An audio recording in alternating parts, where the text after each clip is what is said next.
Hola amigos. Bueno, esta es una reacción de historia y de política. Un reportaje de historia y de política. Muchos lo vivimos y otros lo habéis estudiado. La transición española se realizó para evitar una guerra civil, pero no la realizamos solo los españoles.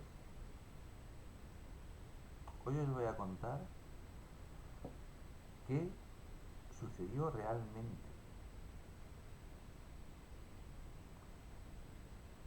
y por qué esto no sale en los libros, por qué no lo dicen los políticos, por qué no lo dice la prensa, por qué no lo dice nadie, por qué lo digo yo y no lo dicen otros. Bien, esto es difícil de contrastar, porque esto simplemente ha sido escondido y manipulado. Me imagino pues que dentro de 300 años pues aparecerá la realidad. Hay un problema, que hay muchas personas que estamos en vida y en plenas condiciones mentales que nos acordamos perfectísimamente de todo lo que voy a contar. Por lo tanto, no hace falta contrastar, porque yo esto lo he vivido y encima me acuerdo. Y como yo, muchos de los que vais a ver y a escuchar este reportaje, pues muchos lo sabéis, porque también lo habéis vivido y también os acordáis. Pero otros directamente diréis que soy un nazi, que soy un facha, que soy, que soy un demonio, que soy, bueno, que canto el calabazo todos los días cuando me levanto. Y otros dirán, joder, ¿qué razón tiene? Pues vamos allá. La amalgama de fuerzas políticas de la época, que mayoritariamente estaban conformadas por políticos que habían luchado en la guerra civil, unos a un bando y otros a otro bando, es decir, para que no quede ninguna duda, luchar, que se habían pegado tiros unos a este lado y los otros enfrente. Pues esta gente tenía muy claro que no querían otra guerra. Aparte, la mayoría de estas personas que se dedicaron a hacer la transición eran personas tremendamente cultas. Por supuesto que en una guerra civil mueren de un lado y de otro. De todas las guerras que hay, la peor es una guerra civil, porque se matan hermanos entre hermanos, amigos entre amigos, vecinos contra vecinos, y es una cosa muy fea. Yo lo sé de primera mano, porque mi padre fue a la guerra civil y luchó en la guerra civil y luchó en los dos bandos, porque desertó primero de uno y cuando ya estaba casi en casa lo trincaron los otros. Así que mi padre primero disparó en una dirección y después disparó en otra dirección.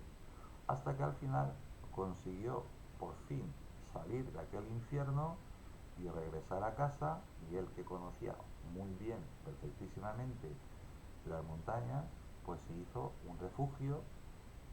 Yo sé dónde está ese refugio. Y mi padre, una vez, siendo yo un adolescente, me dijo, mira, si alguna vez tienes un problema, tienes que hacer esto, esto y esto, y no te van a encontrar. Por mucho que te metan la marioneta y por mucho que hagan lo que sea, no te van a encontrar. Lo único que tienes que hacer es no hacer ruido.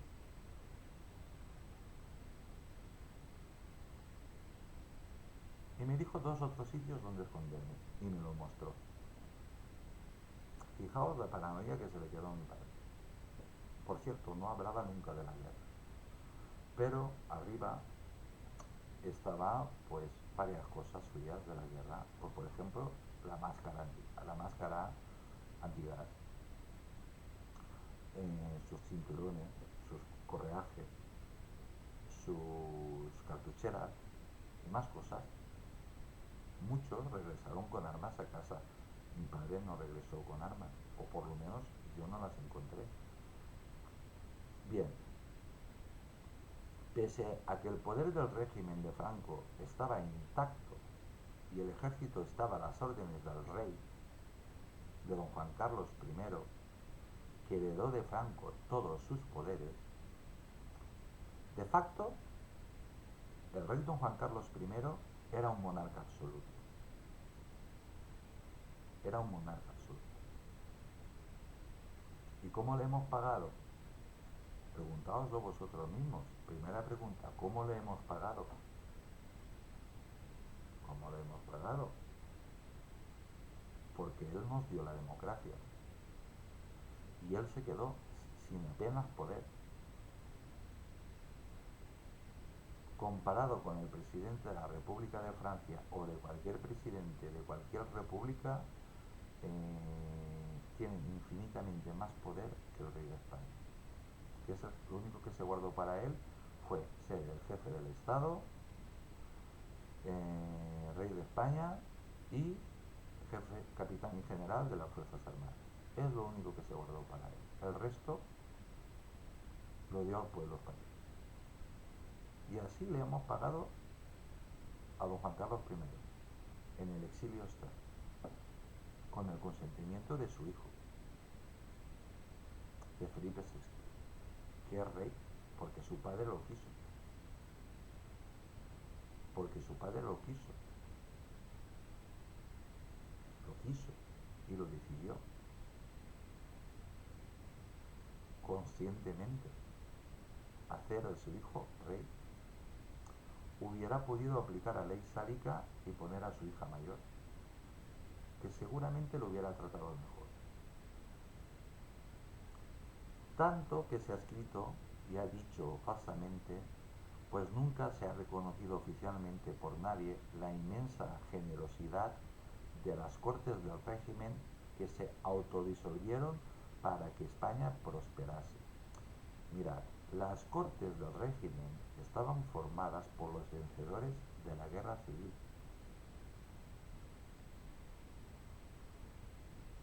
Que eran muy buenos políticos y generales, y personas esmeradamente educadas.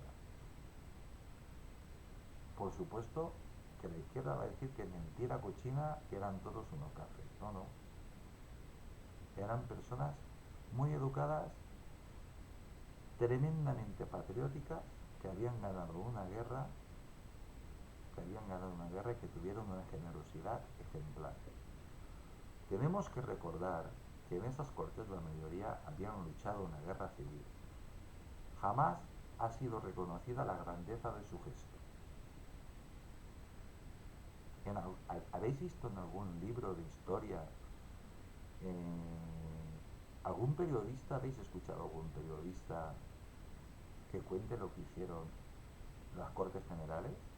Lo que sería los diputados y los senadores todos juntos.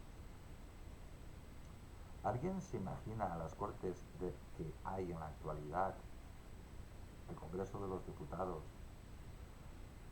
junto con el Senado? ¿Alguien se imagina a las Cortes de España del 2021 dimitiendo en masa y de manera pacífica para que España prospere? No dimitiría ni uno. Ni uno. Ni uno. Pues esta gente que habían ganado una guerra dimitieron. Porque don Juan Carlos I, el rey de España, jefe supremo del Estado, en ese momento, con todos los poderes, rey absoluto, un monarca absoluto, así lo ordenó.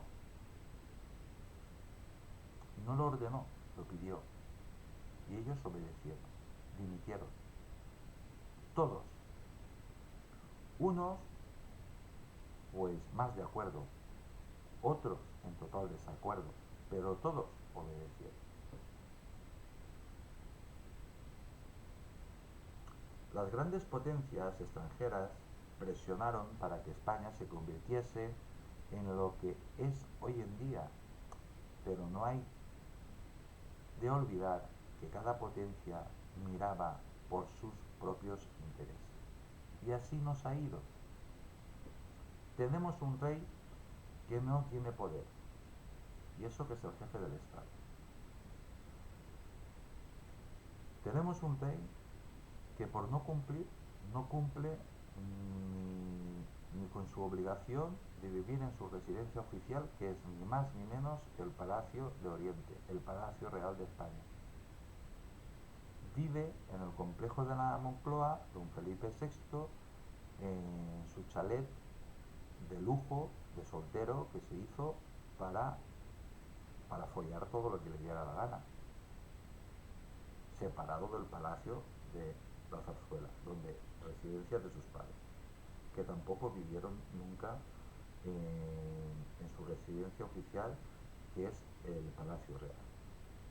Y mira que es grande, es el más grande de Europa y uno de los más grandes del mundo. Simplemente hay que abrir la boquita y decir, pues quiero tanto, adecuado y perfecto para no escuchar ni un coche, ni un ruido, ni nada. Y esa zona del palacio, pues obviamente, pues no se visita. El resto del palacio se puede visitar perfectamente. Eso pasa, por ejemplo, en la Casa Blanca. Está el ala oeste, donde está el presidente de Estados Unidos y donde trabaja el personal, y todo el resto se puede visitar. Cuando hay alguna recepción especial o algo especial, la Casa Blanca se cierra y no se visita. El Palacio de Buckingham no lo puede hacer porque es tremendamente pequeñito. Caben 20 palacios del Buckingham en el Palacio Real de España. Tenemos un Estado fragmentado en 17 autonomías. Tenemos un sistema político que da vergüenza. Un sistema educativo totalmente politizado. ¿O sería mejor decir 17 sistemas educativos? Porque cada autonomía tiene su sistema educativo. Hacen lo que quieren. Para entrar en la Unión Europea nos obligaron a destruir nuestra industria pesada y nuestro tejido empresarial más fuerte. La Unión Europea decidió que España se convirtiera en el patio de recreo de toda Europa. Por eso España, su principal industria es el turismo. ¿Os acordáis? ¿Os acordáis?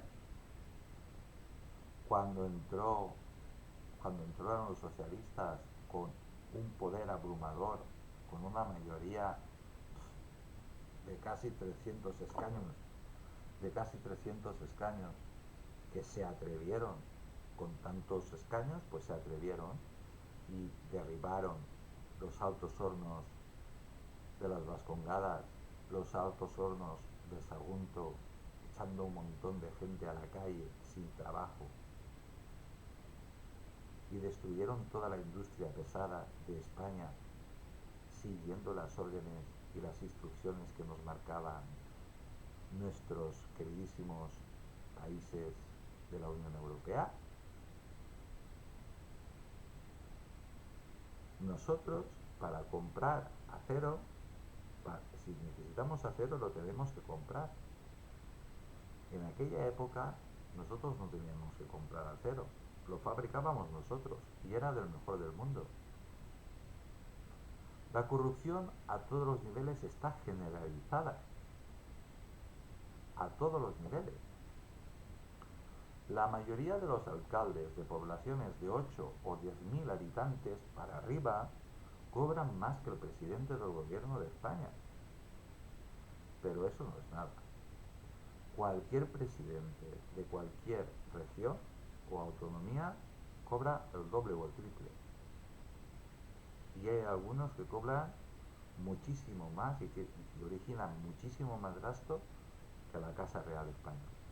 Que por cierto, comparado con cualquier presidente de cualquier república europea, pues tienen un presupuesto ridículo, ridículo.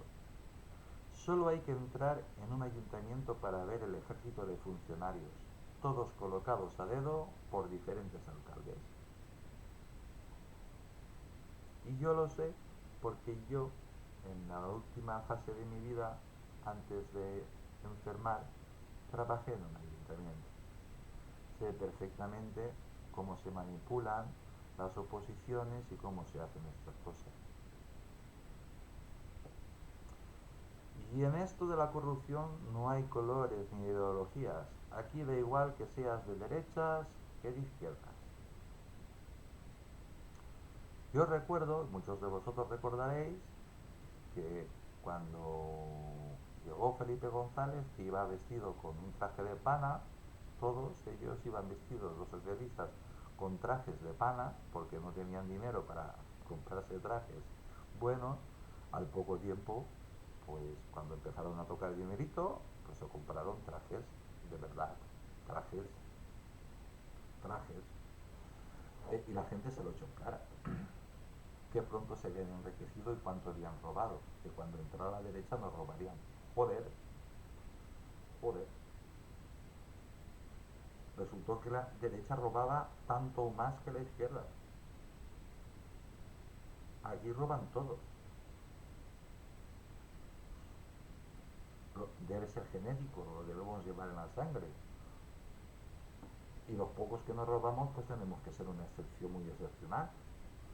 Los medios de comunicación o son directamente comprados o están manipulados. Mirad, podéis hacer una prueba vosotros mismos.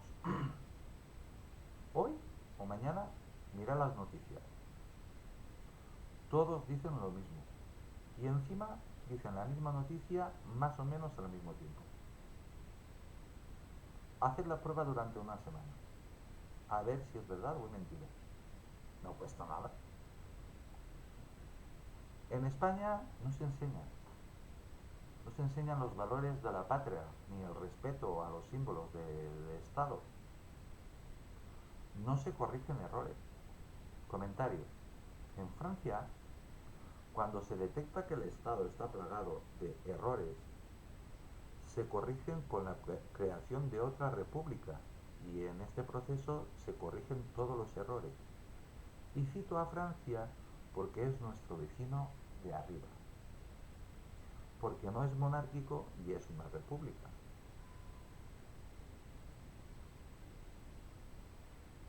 Aunque en España el 90, casi el 90% somos monárquicos, por mucho que se queje la izquierda, pero esa es la realidad.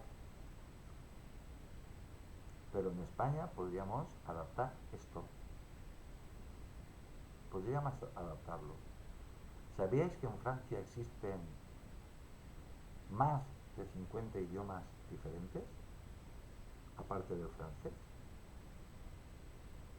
Y otros dicen que unas 300 lenguas, que son estudiadas, pero por muy poca gente, que no son políticos. Igual como su gastronomía, sus costumbres y todo, no son políticos, son funcionarios. Y son muy poquitos. A lo mejor no llegan ni a 100.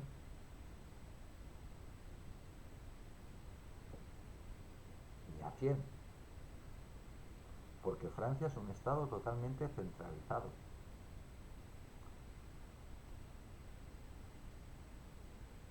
¿Sabíais que en Francia existen más de 300 lenguas? Que se estudian y se mantiene la cultura, pero se destina una cantidad de recursos imprescindibles para este cometido y el mínimo personal, el justo y necesario, ni uno más. Y además cada vez que corrigen sus errores preguntan al pueblo francés a través de un referéndum. Si mi memoria no me falla, la última vez que en España se hizo un referéndum fue cuando entramos en la OTAN.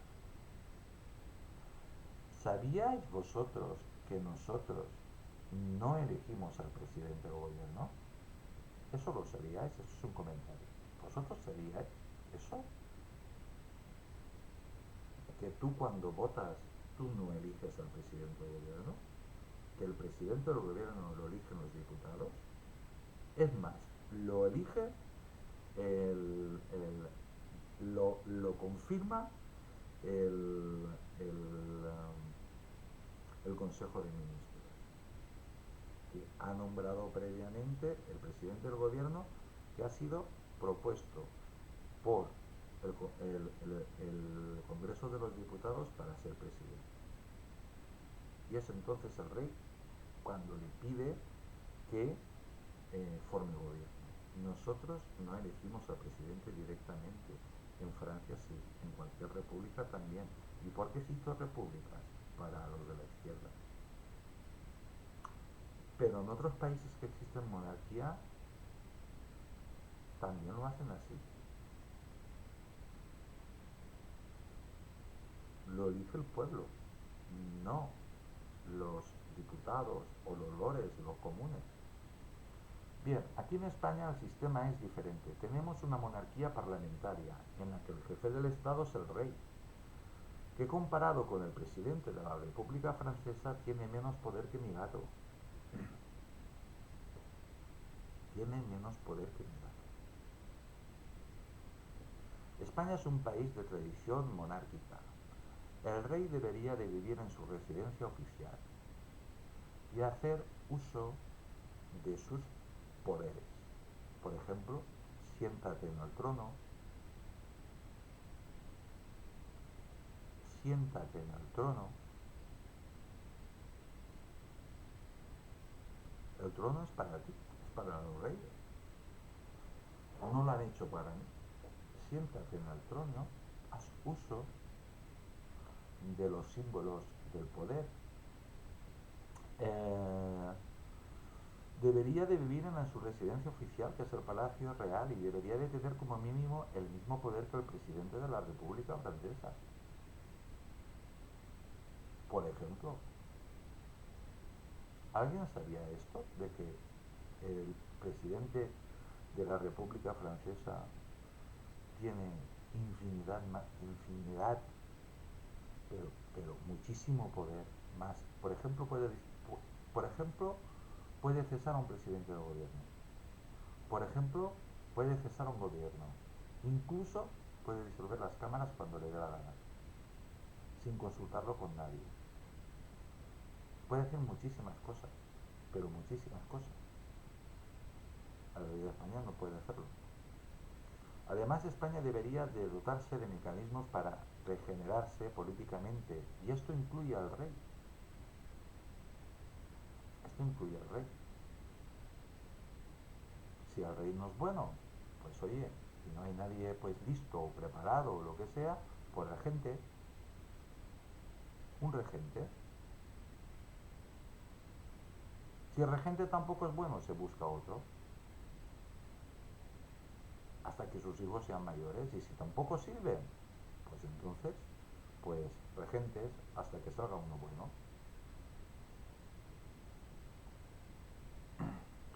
Una vez que se ha regenerado la nación, se debe consultar al pueblo a través de un referéndum. Por supuesto que sí. Yo voy a hacer un comentario. Yo creo que sería muy bueno políticamente y mejoraría muchísimo la calidad, nuestra calidad democrática, si cada 10 años, por ley, se consultara al pueblo a través de un referéndum. A través de un referéndum. España está enferma y necesita una regeneración de pies a cabeza. Hoy os voy a contar lo que todos sabemos, pero que parece que no nos acordemos. Antes de comenzar quiero deciros con toda claridad que esto sucedió así. ¿Os habéis preguntado si España se está comportando dignamente con su majestad el rey don Juan Carlos I,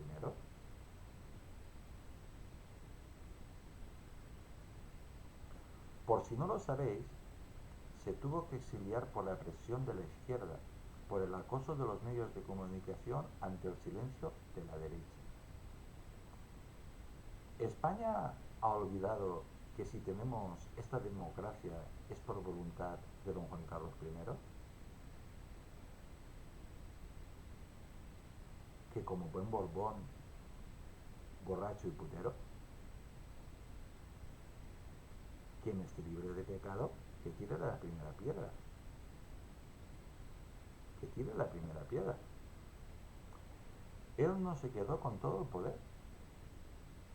Él, don Juan Carlos primero, el rey de España, fue quien decidió, jugándose la vida, darnos la democracia. Winston Churchill dijo, dijo que de todos los sistemas que conocía para gobernar un país, la democracia era el peor. Pero Churchill, pregunta, ¿Churchill era poseedor de la verdad absoluta?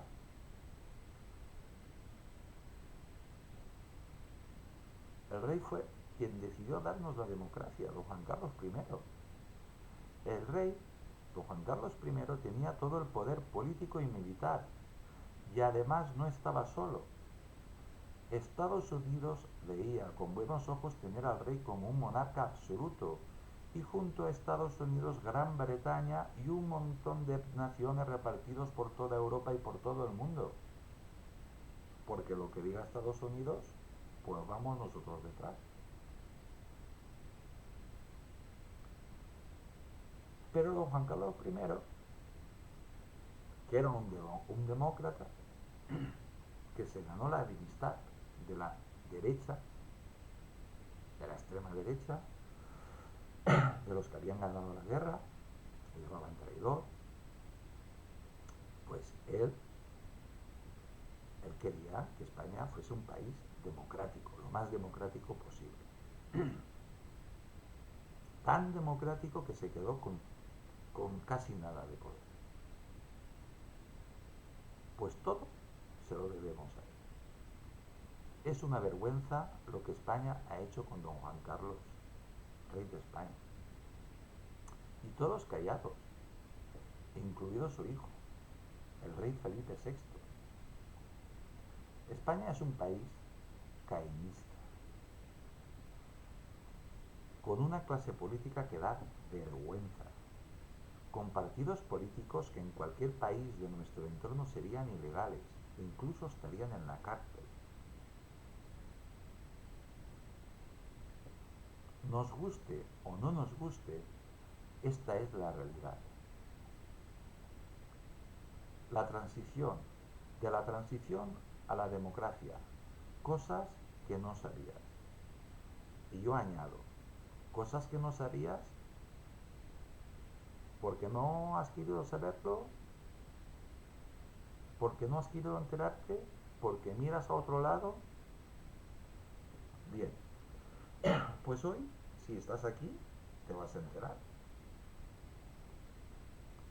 Todos preferimos una democracia, aunque sea degradada, como la actual española, a un régimen dictatorial sin libertad.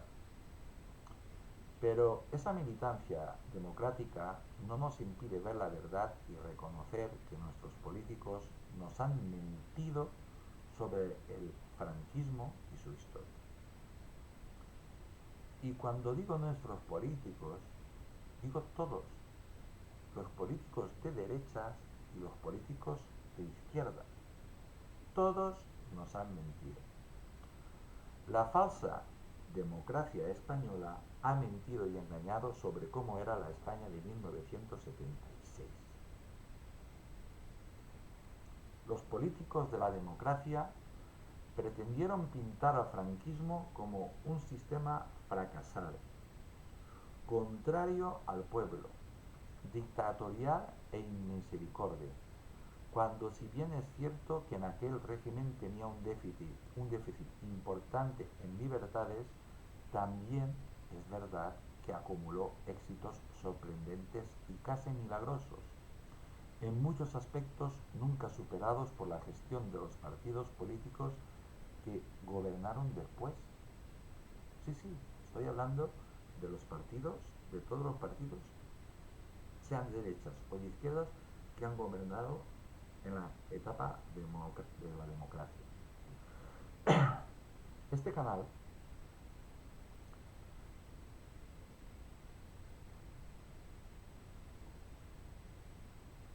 pues va a seguir con mi filosofía de contaros la verdad contrastada. Hoy haré un amplio reportaje de cómo era la España de 1976, la que dejó el franquismo en herencia para impedir que la mentira y el engaño sigan castrando a la ciudadanía española. Así estaban las cosas en 1976. Verdades vetadas por la democracia española. Una democracia que utiliza la mentira y el engaño para justificarse ante su pueblo es bastarda e imperfecta. Los políticos que se autodominan demócratas sin serlo se atribuyen muchos méritos que en realidad fueron del anterior régimen.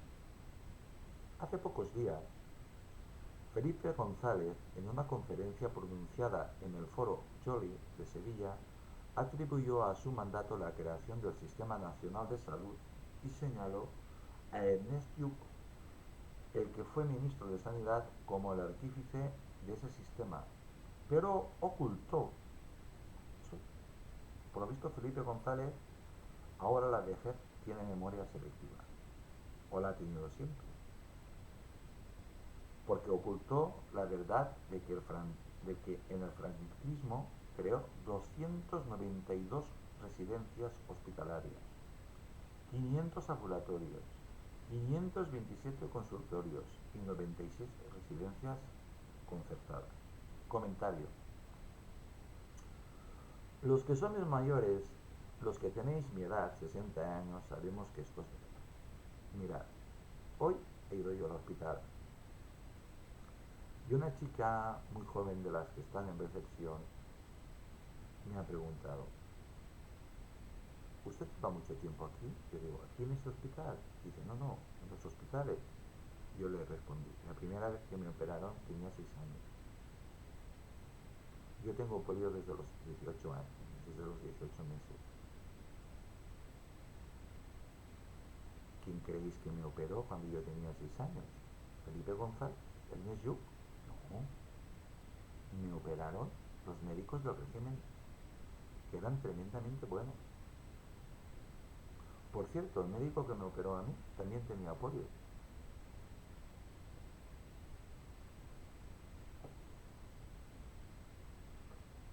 Había un sistema de comunicaciones espectacular. Los trenes funcionaban muy bien, los tranvías, los trolebuses, los taxis, y los hospitales funcionaban tremendamente bien, pero tremendamente bien. No todo fue malo en el franquismo, y así debería reconocerlo el sistema político que le sucedió, el cual, al ocultar la verdad al pueblo, demuestra su suciedad de origen, ya que no puede existir la democracia sin verdad y transparencia. Así estaban las cosas en 1976, un año después de que falleciese el jefe del Estado, Francisco Franco. Bien, vais a alucinar en colores, pero esto era verdad. Nadie pagaba impuestos y sin embargo había dinero para todo. ¿Qué? ¿Cómo os habéis quedado? Es que ni os lo estáis creyendo, ¿verdad? Nadie pagaba impuestos y sin embargo había dinero para todo. La clave era que el gobierno era profundamente austero, apenas existía la corrupción y no tenían que mantener la inmensa marea de políticos y enchufados que hoy engordan el Estado presuntamente democrático español. Pues sí, era así. Eran pocos, muy buenos y muy eficientes, pero tremendamente eficientes. Sería paradójico que al final los españoles acabáramos por pedir que los políticos actuales copien el sistema de antes, anteponiendo la austeridad al despilfarro y el servicio al interés general, al egoísmo y los privilegios de la casta política. Bueno, ¿qué estado del bienestar? ¿Qué estado del bienestar? ¿Qué estado del bienestar? Muchos que tienen mi edad te estaréis diciendo, ¿qué estado del bienestar? ¿Qué estado del bienestar han hecho esta democracia en 37 años? La realidad es que muchas leyes sociales se hicieron antes. Sí, sí, sí, sí, amigo, sí. Las leyes del fuero del trabajo. En plena guerra civil, el 9 de marzo de 1938, Franco dicta la ley del fuero del trabajo, en beneficio de los trabajadores. En base a esta ley fundamental se aprueban las siguientes leyes. Agarraos, que aquí vais a alucinar. 1 de septiembre de 1939. Ley del subsidio familiar. 23 de septiembre de 1939. Ley del subsidio a la vejez. ¿Os lo traduzco o no hace falta? Vamos a ver. En 1939, cuando recién terminada la guerra, Franco decidió que si una persona estaba necesitada, el Estado le iba a ayudar. Por lo menos que no se muriese de hambre. Terminada la guerra, ¿eh? Porque la guerra, os recuerdo que terminó en el 39. En el mismo año, ley de subsidio de la vejez, paguita para los viejos, para que pudiesen comer. 30 de julio de 1940, ley del descanso dominical y días festivos. Mirad, yo me acuerdo perfectamente, yo no había nacido en esa época, pero yo me acuerdo de cuando era pequeño. Había un montón de fiestas religiosas y de todo tipo. Los domingos tenías que ir a misa sí o sí, porque España era tremenda católica, tremendamente católica. Os recuerdo que Franco ya había muerto y estaba enterrado. Las iglesias estaban abarrotadas. La gente no estaba obligada a ir a la iglesia, no había ningún guardia civil sacándote de por ahí, no. Ibas porque querías, porque eras creyente. Y había muchas fiestas religiosas que después quitaron, alegando los sindicatos y la patronal, que es lo mismo, unos vividores, pues de que no producían bastante. No producían bastante como si se había producido hasta esa época, ¿por qué no se producía bastante? De un zarpazo, esta gentuza se cargó 300, 400 años de historia de España. Fiestas tradicionales dejaron de ser fiestas. Bien. ¿Lo ha notado España? ¿Ha prosperado más? ¿O vivimos a costa de lo que nos manda Europa? El 25 de noviembre de 1942, Ley de Patrimonios Familiares. Pues bien, el Estado respetaba ya pues, tu patrimonio familiar. No te lo iba a quitar nadie, es tuyo. El 14 de diciembre de 1942, seguro obligatorio de enfermedad. Tú estás enfermo, pues ala, pues coges la baja y cuando estés bueno, pues ya te pones a trabajar. Sí, sí, 1942. Para dar cobertura a la ley del seguro obligatorio de enfermedad, Se construyó en 1967 y 1973 una red hospitalaria dependiente de la Seguridad Social. Residencias hospitalarias 292, ambulatorios 500, consultorios 525, residencias concertadas 96. No estaba nada mal, porque nosotros recibíamos muy poca ayuda de todas partes. Había pocos países que nos ayudaban, muy poco. Todo lo hacíamos nosotros, los españoles.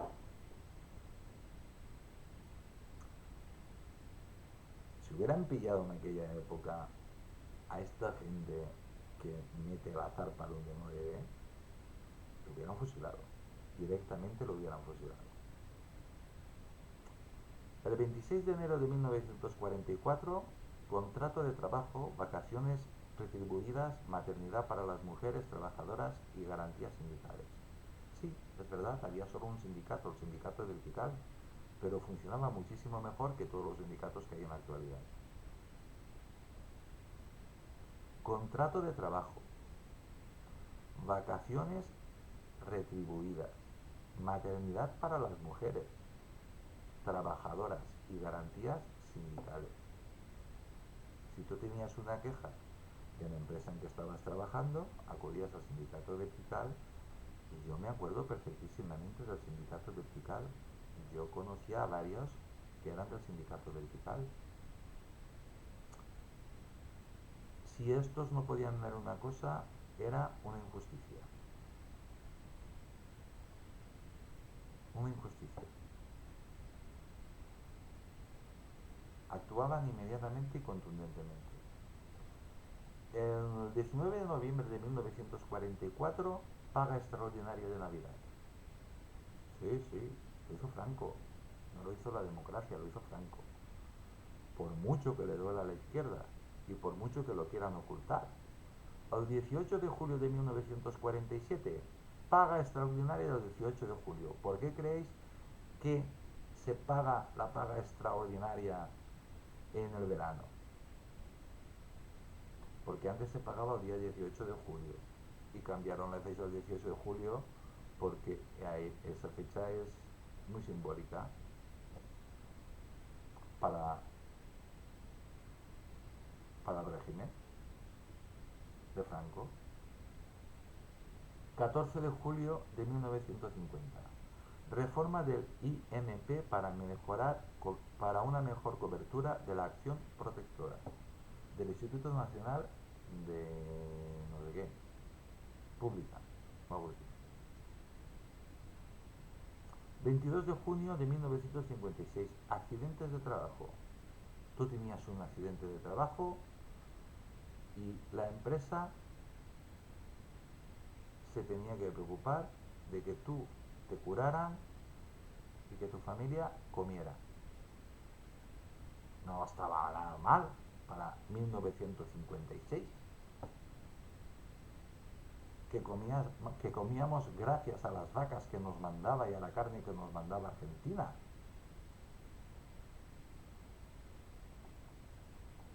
El 24 de abril de 1958, convenios colectivos.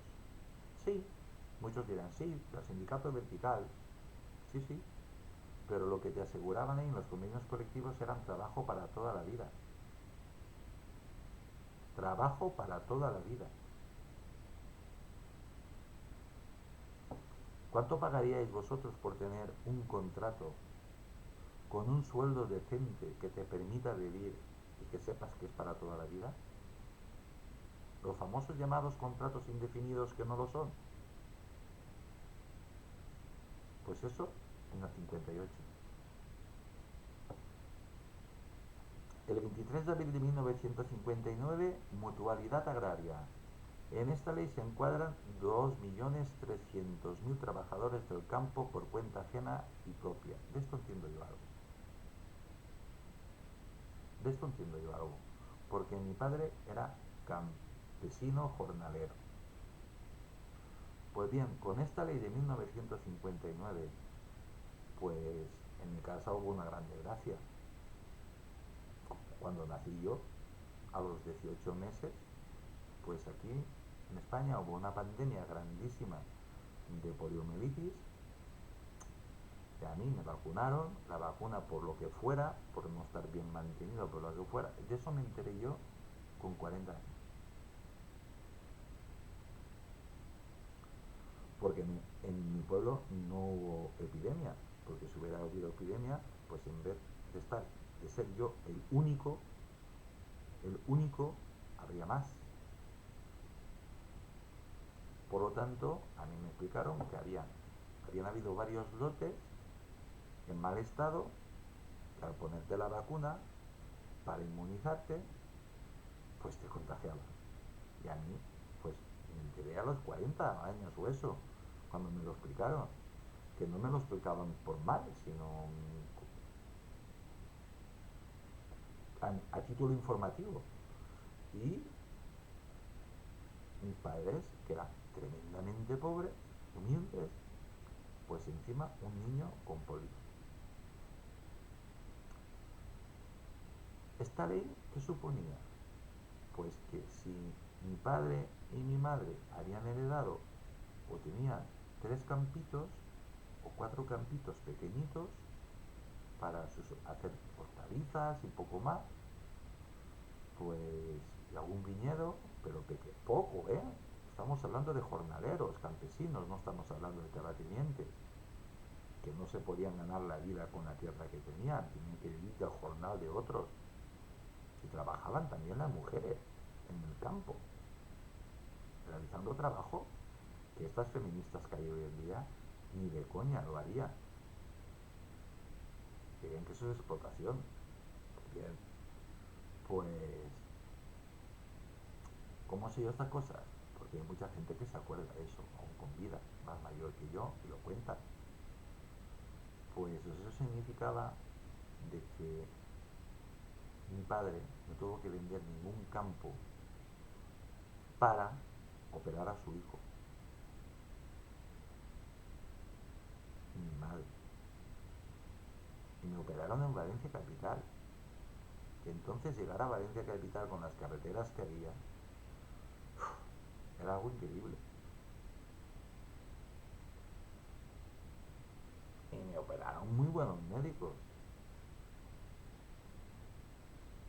De hecho, el médico que en el pueblo había médico,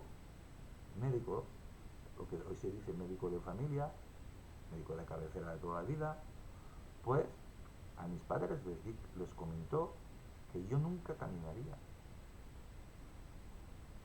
Joder, suerte que no lo acertó, porque yo he caminado toda mi vida, hasta hace pues 3 o 4 o 5 años o 6, no lo sé, porque el tiempo pasa muy rápido, que me he quedado en una silla de ruedas. Pero mis padres no tuvieron que vender nada, nada. Por supuesto que había gente aprovechada, igual como había gente tremendamente generosa. Yo recuerdo que en el pueblo habían 2 o 3 coches. Pues un primo hermano de mi padre, que era el alcalde, pues tenía un coche y le cobró el viaje para traerme del hospital a casa.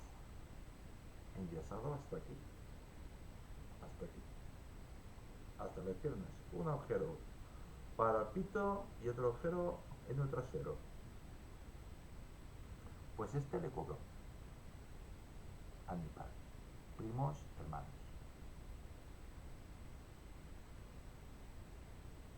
Sin embargo, otro señor que tenía también otro coche, pues mi padre recurrió a este señor, ya que voy a pagar, pues recurro a este que tiene un coche más grande y mi hijo va a ir más cómodo.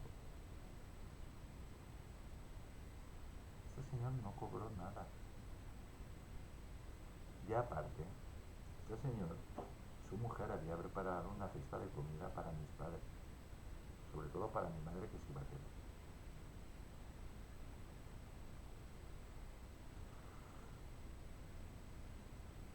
Como veis, había de todo. Cuando la gente se enteró de que alcalde, primo hermano de mi padre, que había cobrado a mi padre, la gente del pueblo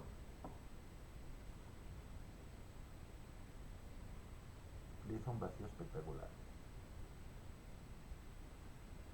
Hasta que él vino a casa, que cuando quieras, no lo dudes, yo llevo a tu hijo y tranquilo que no te voy a cobrar nada. Te voy a invitar a esto y aquello. Y mi padre dijo, no, no, gracias. Yo ya tengo personas que se han ofrecido a llevar a mi hijo al hospital las veces que haga falta. Porque claro, en un pueblo pequeñito, una persona que le hacen una operación así, en aquella época, pues a mí, aquí vino todo el pueblo. Yo recuerdo la radionovela, checaba todas las...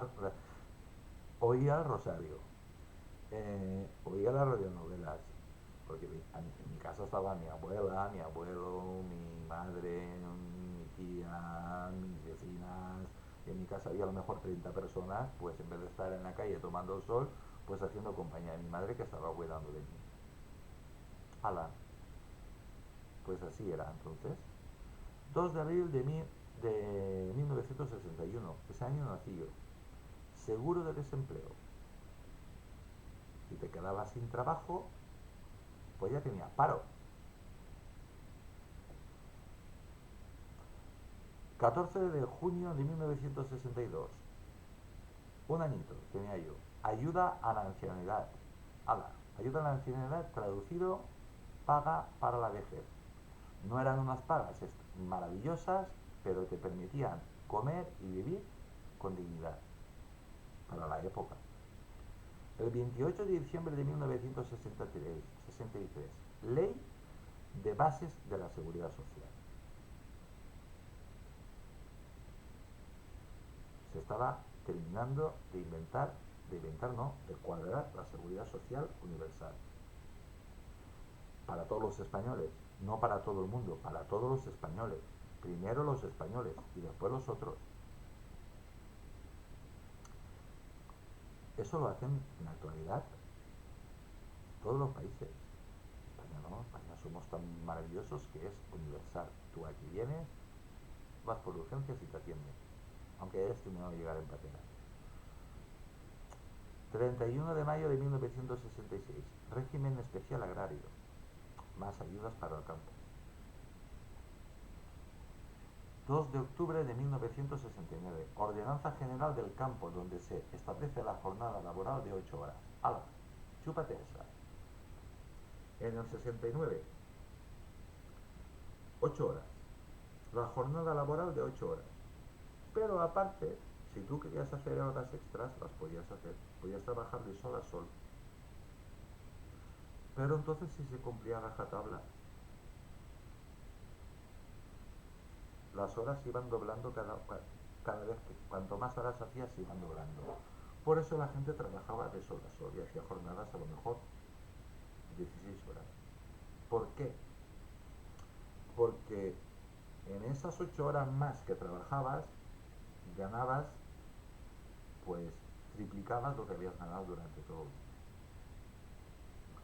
El 20 de agosto, porque se cumplía a rajatabla, no como ahora, que haces todas las horas extraordinarias que te dan una gana y sigues cobrando lo mismo. Malditos bastardos. El 30 de agosto de 1970, Mutualidad de Autónomos Agrícolas. Franco no, porque Franco ya estaba muerto. Tenía muy claro que el campo era tremendamente importante y sobre todo ofrecía muchísimo trabajo, necesitaba mucha mano de obra. Por lo tanto, se preocupaba muchísimo por el campo. 23 de diciembre, Ley de Empleo Comunitario.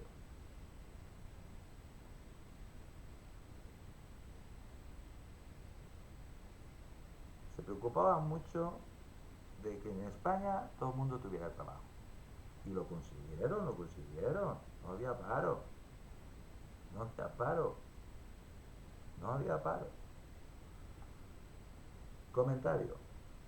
Todo esto ya estaba creado en marcha y funcionando. Lo creó el régimen de Franco. Pero los políticos de la democracia no tardaron un segundo en apropiarse de lo que ya estaba hecho, construido y en pleno funcionamiento. Da igual los políticos de la democracia, que sean de derechas, que sean de izquierdas, da igual, se lo apropian ellos, como si ellos lo hubieran hecho. No, eso ya lo hizo Franco. Eso sí que está en los libros de historia. Miradlo. De esto nos acordamos todos los que tenemos ya una edad, que estamos aún vivitos y con el tarro bien. Otra cosa muy diferente es si quieres reconocerlo o tus ideas te impiden reconocerlo. Pero esa es la realidad. Y lo demás son mentiras. Así que en la ley del 9 de julio de 1976 todos los trabajadores españoles ya tenían cubiertas las siguientes contingencias por el Estado. Y ahora alucinad. Seguro de desempleo, subsidio de la vejez, invalidez permanente total, invalidez absoluta, gran invalidez, discapacitados y disminuidos, subsidios de ancianidad, enfermedad común no laboral, accidente común no laboral, subsidio familiar, protección familias numerosas, asistencia farmacéutica, asistencia médica, asistencia hospitalaria, vacaciones retribuidas, descanso dominical y días festivos, paga extraordinaria de Navidad, paga extraordinaria del 18 de julio, paga sobre beneficios, convenios colectivos, representantes sindicales liberados, jurados de empresa, representación, consejos de la administración de las empresas. ¿Qué? ¿Cómo os habéis quedado? ¿Cómo os habéis quedado? La protección para los inválidos es porque había muchos inválidos por las epidemias y sobre todo muchos mutilados de guerra. Y muchas enfermedades que España no podía curar, porque España estaba sola, no la querían en ninguna parte. Algunos temas, por ejemplo, si no pasamos sed hoy es por la red de embalses y pantanos que se hicieron. ¿Queréis saber cuántos? 280. ¿Sabéis cuánto han hecho en 37 años? Solo han terminado dos,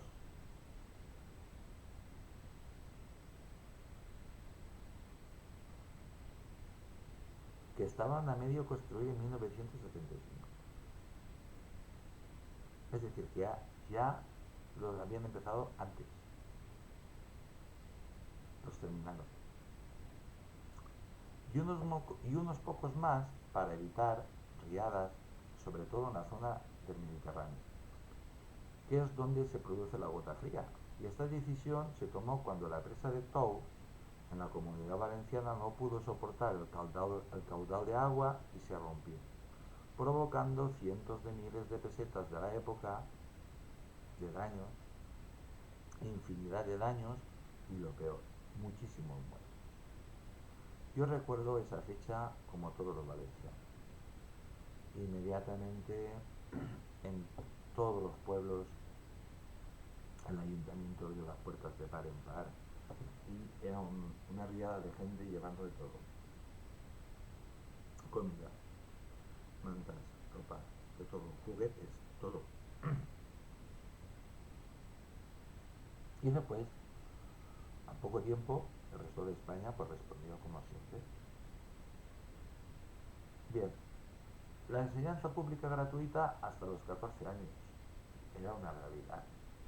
Sí, sí, yo lo sé, yo lo sé. Lo sé porque yo estuve hasta los 14 años. Hasta los 14 no, hasta los 15. ¿Por qué hasta los 15? Porque con mis operaciones, mi salud y cosas de estas, pues yo, a mí me saltaron un curso y lo tuve que repetir. Fijaos si eran estrictos. Me saltaron un curso, yo iba bien en ese curso, no iba mal, hasta que llegó inspección inspección dijo, no, no, no, no, no, no, no, tú tienes que volver a hacer este curso. Y no recuerdo si fue sexto o séptimo de GB que no lo cursé.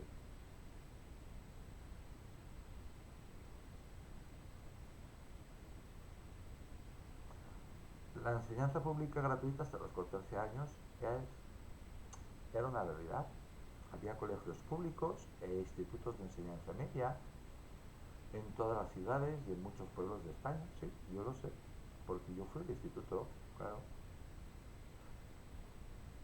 Pero, pero,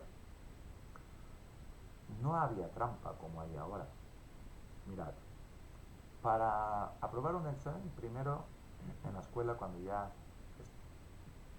digamos que estabas séptimo y octavo, tú ya tenías que escribir bien. Y cuando digo bien, estoy diciendo sin faltas de ortografía. Y ahí incluyo yo comas, puntos, dobles puntos, punto y coma y acentos.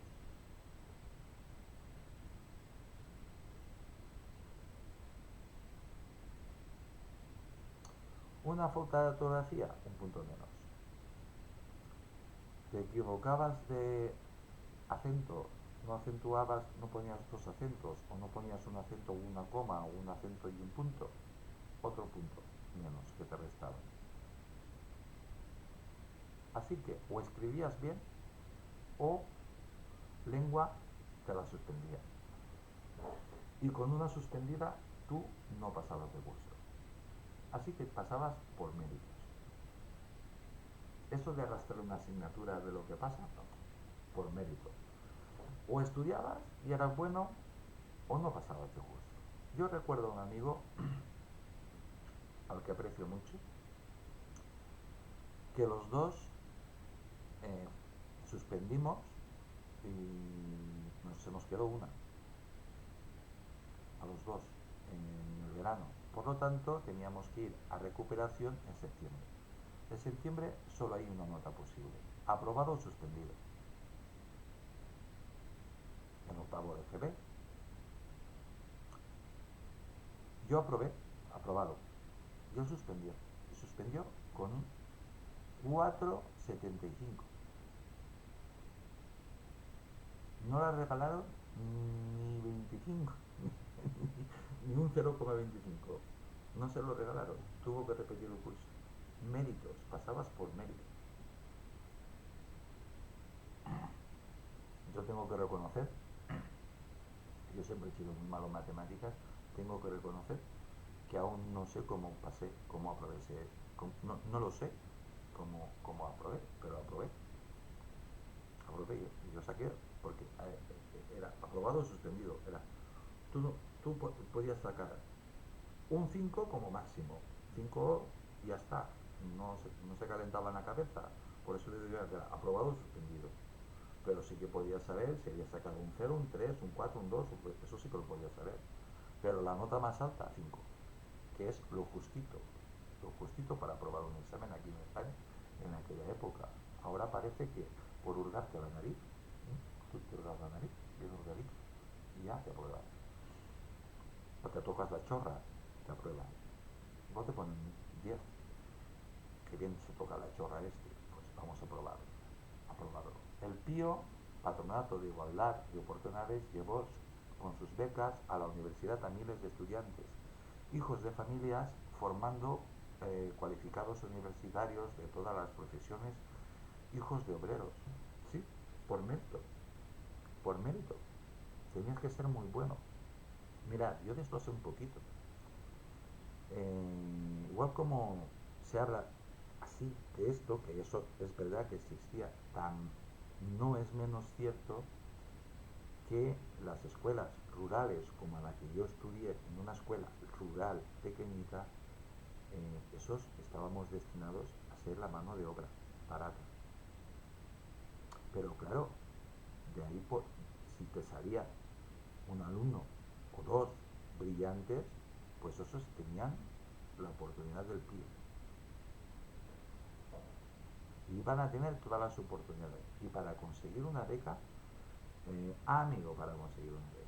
Para conseguir una beca tenías que tener una media de notable notable alto para arriba, notable, notable alto, por no decir sobresaliente. Tiene que ser muy bueno y muy regular en todo para tener una beca, para que el Estado se gastara dinero contigo para que estudiases y fueses lo que quisieras. Y encima, si elegías una, una carrera difícil, como por ejemplo física, medicina y cosas de estas, que tienes que tener una mente muy clara y muy despejada, pues encima aún te exigían más. Pero luego era recompensado. Terminabas posiblemente de, si la gente que ganaba terminaba posiblemente en la universidad, de catedrático en la universidad, pero con trabajo ganando un montón de dinero. Estos pasaban de ser pobres como ratas a la clase media alta. Había, eso sí, que estudiar mucho. Había que demostrar que se esforzaban los que tenían becas. Comentario: yo esto lo sé porque vengo de una familia muy humilde y tuve acceso a la enseñanza, pero en aquellos tiempos llegabas por méritos, sin ninguna asignatura suspendida. Completando esto con las universidades laborales que preparaban las universidades laborales en Cheste, en Valencia, y una impresionantemente grande, que prepararon a una masa de buenos profesionales en todas las ramas de la industria y colocándolas en empresas como la empresa nacional Bazán, y eran capaces de hacer en competencia con los mejores del mundo barcos de 300.000 toneladas formidables. De ahí salía mano especializada, pero espectacularmente. En la actualidad, la Universidad Laboral de Cheste se dedica a atletas de élite, los que van a las Olimpiadas, y a alumnos superdotados intelectualmente. De un país arrasado por la guerra civil se pasó a que España en 1976 fuera la octava potencia industrial. ¿Eso lo sabíais? No. ¿Hay alguien que lo diga? No. Pues pasó a ser, de un país atrasado por la guerra civil, se pasó a que España en 1976 fuera la octava potencia mundial, del mundo. Toda una revolución que pasó de la bicicleta al SEAT 600. Un coche, por cierto, muy cotizado en la actualidad. La masa obrera de toda España tenía acceso a su casa en propiedad, pagando el Instituto Nacional de la Vivienda la mitad de los gastos y la otra mitad con las máximas facilidades de pago. Se podía pagar una vivienda con el salario de 2 o 3 años, mientras que ahora no se puede comprar ni con el salario de toda la vida. Tampoco hay que pasarse. Hay que decir la verdad. Comentario: esto sería para una familia pudiente. Para una familia de campesinos esto no era así. Recuerdo que mis padres tardaron casi 30 años en poder pagar la casa, y no era una casa nueva, era una casa vieja y muy humilde. Hay que decir la verdad, amigo. Quien haya escrito esto, hay que decir la verdad. Igual como hasta ahora se estaba diciendo la verdad, hay que decir la verdad. Hay que decir la verdad. Las cajas de ahorros, que han destruido los políticos y sindicalistas, ayudaban a pagar, eso es verdad, con intereses mínimos a las familias y pequeñas empresas, un servicio del que ahora carecen las clases medias y trabajadoras en España. Es verdad, pero si eras pobre como una rata, no te ayudaba. Eso también es verdad. Y yo lo sé porque lo he visto en mi casa y en la casa de mis vecinos. El gran pecado del franquismo era que no permitía que existieran los partidos políticos y se rechazara a los políticos profesionales. Decían que eran nefastos. Hoy, según reflejan las encuestas, hay muchos millones de españoles que piensan lo mismo. Pues sí, sí, las encuestas dicen que una de las cosas más odiadas de España es la clase política. Ningún político aprueba. Y el único político que aprueba, como está más manipulado que la tita, es ¿quién es? El presidente del gobierno de España. ¿Por qué entonces con una renta per cápita de miseria de algunos cientos de dólares al año se pudo construir aquella España pujante, mantener el sistema sanitario y la educación gratuita sin cobrar impuestos a los ciudadanos y ahora no hay dinero para nada? Bueno, hay que decir que impuestos se pagaban los impuestos en el pueblo, se pagaba, se pagaba la contribución que se hizo en aquella época, pero era testimonial, testimonial. Eso de que no había impuestos no es cierto. Había impuestos, pero testimoniales, testimoniales, muy poquitos.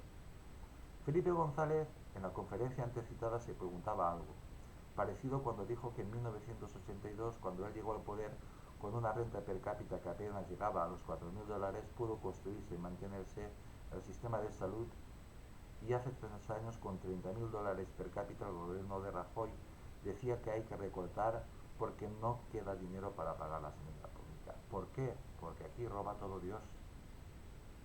Y encima lo sabemos. Y somos simples, porque no hacemos nada por remediarlo.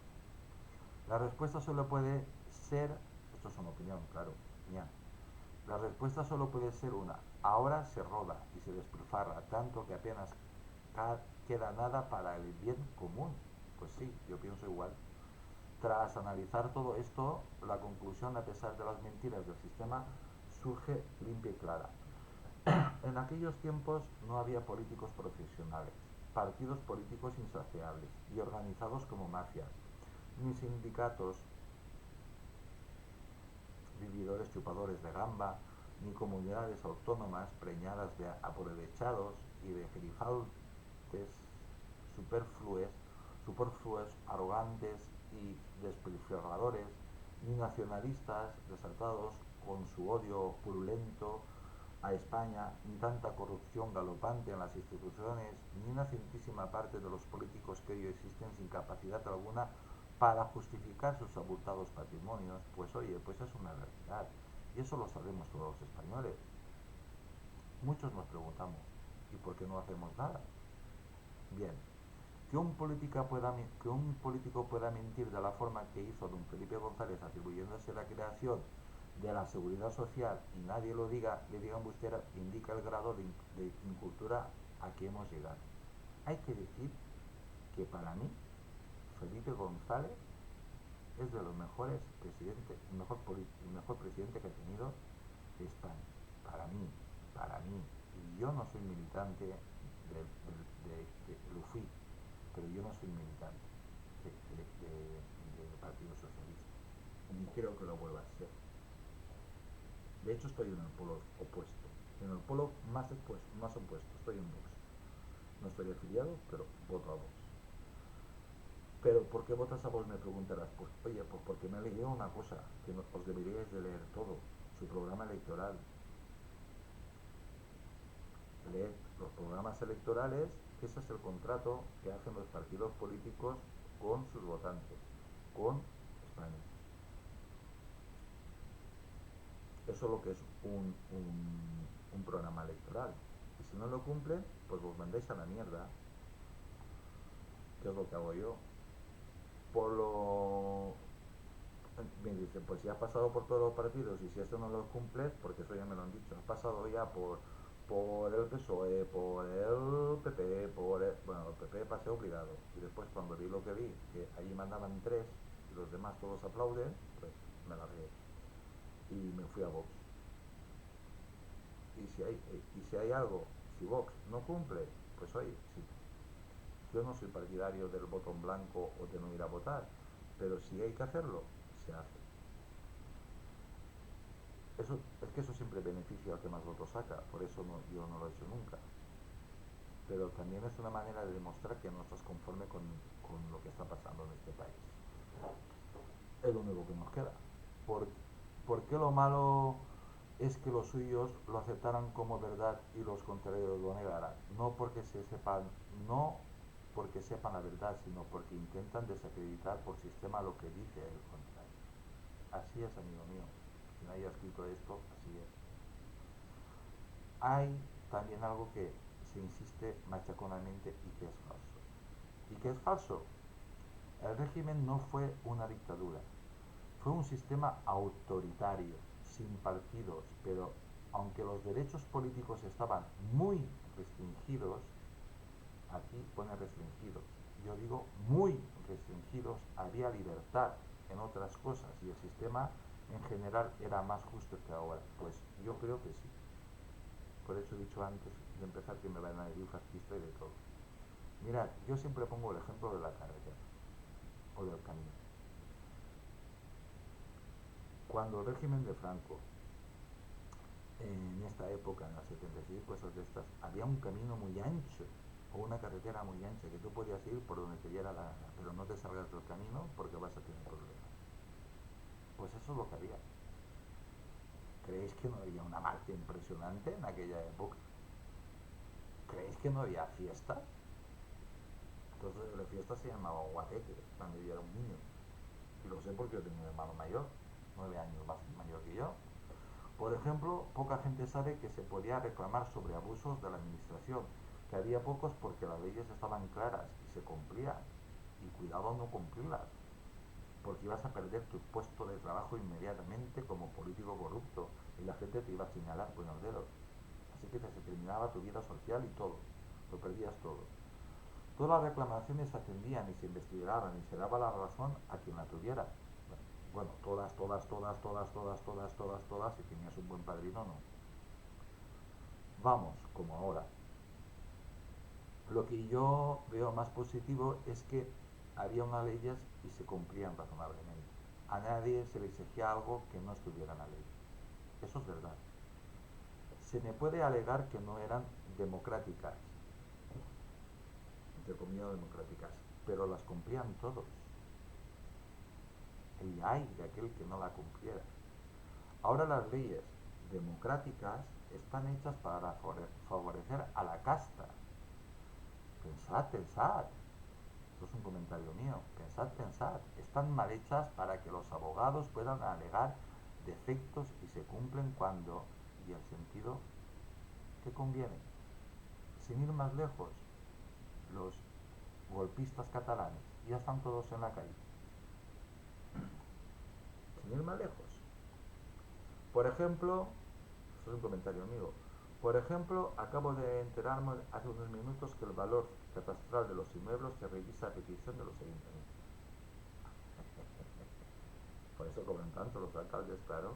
El problema viene cuando los precios de las casas caen a cero, dado que no nadie las compra. A lo menos valor teórico de la casa es cuanto es 4 o 5 veces menor que en 2008. Es decir, que el valor catastral es muy superior al valor que podemos considerar de mercado. La ley es clara, el valor catastral no puede ser superior a la mitad del valor del mercado. Ningún ayuntamiento cumple la ley. Pues sí, tienes toda la razón del mundo. La OCU tiene un escrito para que la gente lo firme y así crear un clamor a ver si la casta en su infinita condescendencia revisa el valor catastral. La OCU de Organización de Consumidores. La gente tiene una sola vivienda, apenas la gente que tiene una sola vivienda lo nota, apenas lo nota, puede suponer unos 100 euros al año, pero los que tienen varias, los ricos capitalistas, según proclaman algunos, tienen un serio problema, y tanto que lo tienen. Pero la verdad se están haciendo de oro, cada cosa lo que sea, amiguete, hay que contar las cosas como son. Los ahorros de 2 o 3 generaciones se han convertido en una carga insoportable. Bueno, depende. Vuelvo a comentarte, al quien ha escrito esto, hay que decir las cosas, hay que decir la verdad, sea buena o sea mala, amiguete, porque tú aquí no estás diciendo toda la verdad. El valor catastral no solo influye en el recibo del IBI, impuesto del valor añadido, también influye en la renta cuando se le tiene más de una vivienda, pues normal. El encabezamiento del artículo plantea una dicotomía con la que hay que estar de acuerdo. Es evidente que es mejor vivir en esta España de cloaca que en Corea del Norte, donde el otro día ejecutaron al opositor. Bueno, como habéis visto, España gasta un montón de dinero en tonterías, mucha gente no está de acuerdo con lo que está pasando, estoy finalizando obviamente,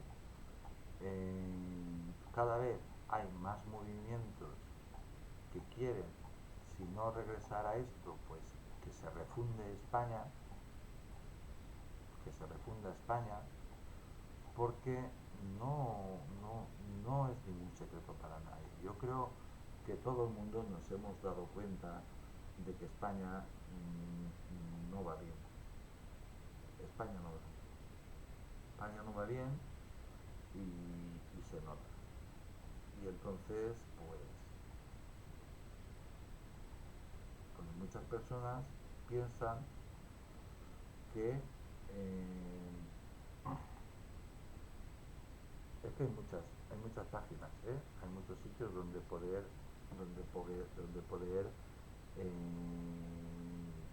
firmar. Sabéis que cuando se consiguen medio millón de firmas, eso va al Congreso de los Diputados. Pues hay varios sitios donde puede firmar sobre esto, sobre que se refunde España, por decirlo de alguna manera. Porque si antes funcionábamos de puta madre y ahora funcionamos de pena, pues es porque todo está corrompido.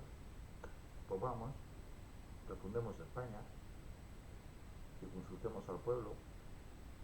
También hay otras páginas donde hoy lo estaba comentando yo con una persona que no quiere que la cite, cuando estábamos en el hospital.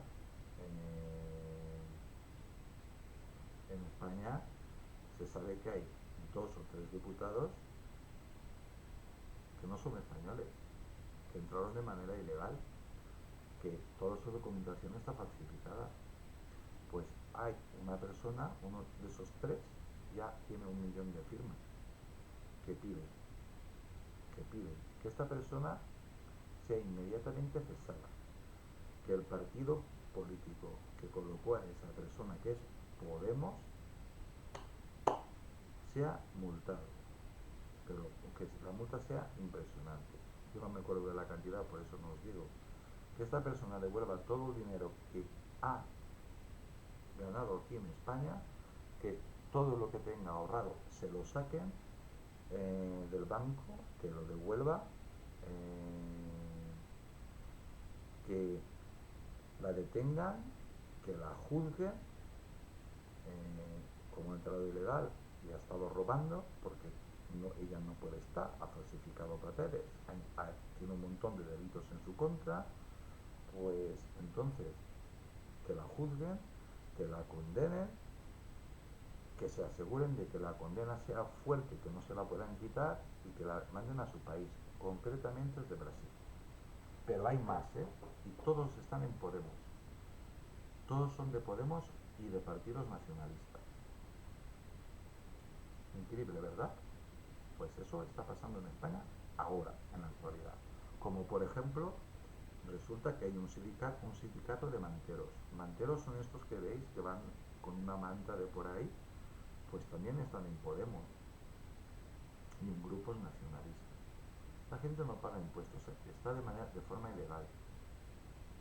Y tú le pones el micrófono de tu ayuntamiento, alcaldesa de Barcelona, o no sé qué de la Generalidad catalana, le pones el micrófono a un tío que está jodiendo el negocio de esta persona que te está pagando el sueldo con sus impuestos. Es que deberíais estar todos en la cárcel. Eso es lo que están diciendo ahí. Y me he saltado un montón. Bien, amigos, pues esperemos que España mejore. Y si se tiene que refundar, se refunda, que no pasa nada. Que no pasa nada. Antes de esto habrá salido ya Charles de Gaulle y más cosas. Bien, amigos, igual como estoy hablando de cómo funcionaría mejor España, a nivel político también habrá salido o saldrá qué necesitaría España a nivel militar. Pues bien, amigos, soy Tony Garcés, os mando un abrazo muy grande desde Valencia, España. Os deseo a todos que tengáis muchísima salud y que Dios os bendiga a todos. Mañana más.